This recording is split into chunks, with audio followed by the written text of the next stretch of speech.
Welcome back to France 24. Time for the International Press Review now with Florence. Florence, riots in London obviously making the headlines around the world today.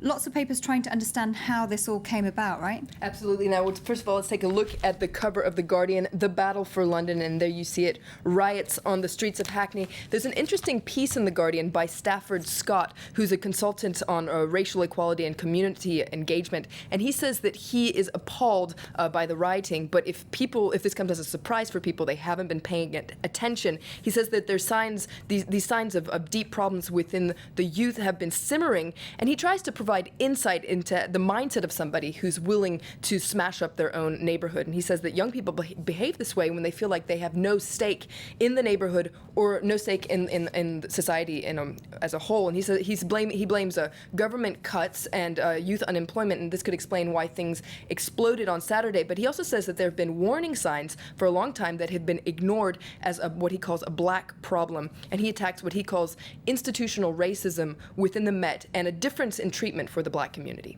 Well, you mentioned there the allegations of racism within the Met, and there's an interesting piece in The Independent today, isn't there, about that very topic? Yes, it's an interesting piece by Brian Paddock, who is a former deputy assistant commissioner for the Metropolitan Police, and he's actually the Liberal Democrats' candidate for the London mayor election.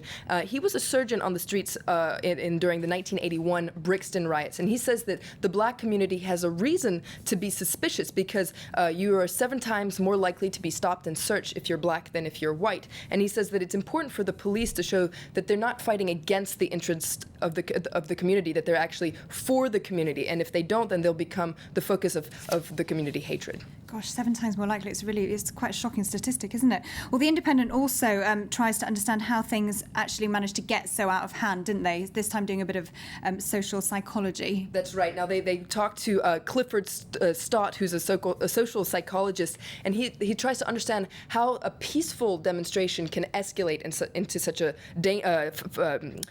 into rioting. And so he says that according to, if you look at what politicians have been saying, they're calling it mindless criminality. But if you look at crowd psychology, there's nothing irrational about smashing up one's community. What's important, though, is to look at the situation in which it occurs. It's important to see the symbols that are being attacked. Now, for instance, he says that in this case, a lot of high-end shops are being looted. A lot of people are stealing things that are becoming unobtainable in this age of austerity. Now, he's not trying to apologize for the rioting. He's just trying to understand why it's happening so that you can prevent it in the future. Okay, that's interesting. Well, I guess the market crisis is also making some of the headlines. What have they been saying in the international papers about that? Well, we're actually going to mainly take a look at the front pages of papers. It's interesting to see the photos that people have been, the front pages have been using. You see a lot of stockbrokers holding their heads in despair. We'll take a look at the International Herald Tribune there. You see a stockbroker in Frankfurt, the Wall Street Journal as well. The headlines, stocks plunge around the world.